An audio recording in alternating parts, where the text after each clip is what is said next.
නව නිපැයුම් කරුවන් කෙරෙහි විශ්වාසය තබනවා.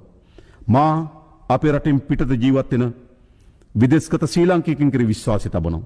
ඒ වගේම මා අපට හිතමිතුරු රාජ්‍යයන් කෙරෙහි අපි විශ්වාසය තබනවා.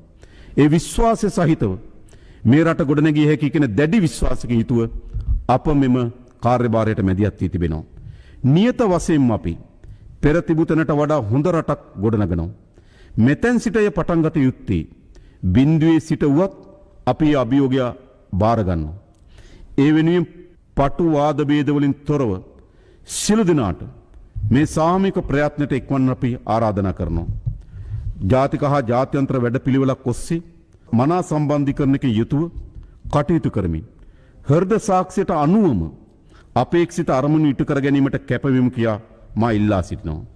ඕනෑම අන්ධකාරයක ආලෝක ඇති බව අප විශ්වාස කරනවා. මේ අඳුරු දිනයන් පහව යන බවත් අප විශ්වාස කරනවා. එනිසා අප එකාවන්ම නැගී සිටිමු. මේ කඳුළු සලන පාරාදීසය සුවපත් කරමු. දීප්තිමත් දිවයිනක් ගොඩනගමු.